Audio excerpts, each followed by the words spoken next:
What triggers bloating, how to get rid of it, and when to consult your physician? In this video, I will tell you all of this and more. We are all familiar with the discomfort of feeling bloated and having a stretched out, puffy stomach. Bloated frequently occurs after a heavy weekend of eating, especially during the holiday season. But if it persists for more than a few days, you should see a doctor. They can look into this further, but the good news is that there are a number of things you can take to assist prevent bloating if it's only occasional annoyance. Thus, what are we anticipating? Let's start now.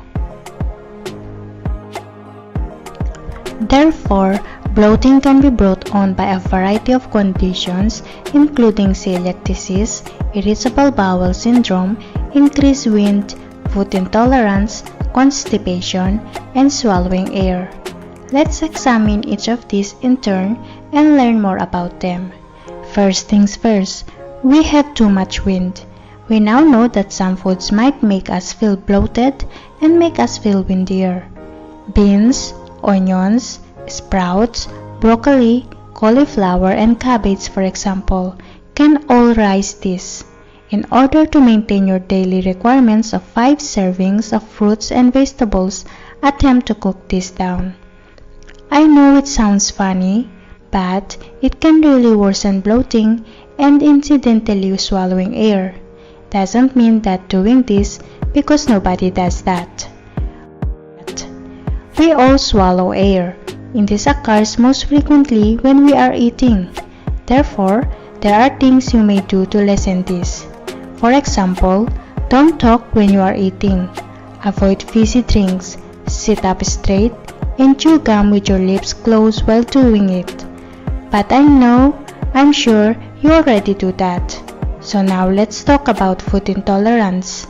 Now, it can result in bloating when your bowels don't empty completely and too much gas from the food is trapped. Dairy products and wheat or gluten are currently the top culprits, but everyone is different. Therefore, the best piece of advice I can give you is to stop dairy food for a couple of weeks.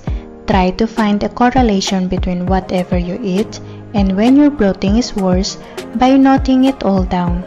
And if you discover a connection or have a food allergy, try cutting out the food entirely or eating less of it to see how you respond without this food.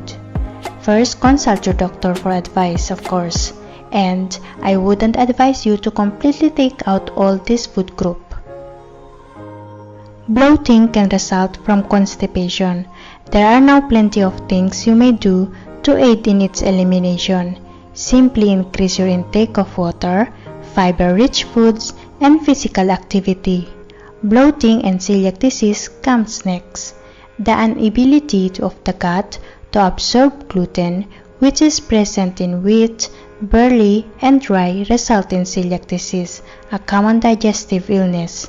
Therefore, eating foods containing gluten makes you feel bloated. It results in diarrhea, lethargy, and possibly stomach pain. Since 1 in 100 persons in the UK have a celiac disease, it is rather a prevalent condition. Speak with your doctor if you suspect you may be affected so they can look into it more. A gluten-free diet can also be tried to see whether it has any advantages.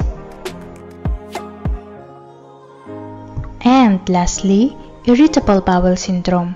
People with IBS typically experience bloating more in the evening, and the cause of their bloating is not usually linked to excessive wind. And that's all for today, guys. I really hope my advice will be helpful to you, but please keep in mind that if your bloating persists or becomes more than an occasional discomfort, please speak to your doctor so they can investigate further and rule out anything more serious. See you in my upcoming video, guys. Thank you for watching.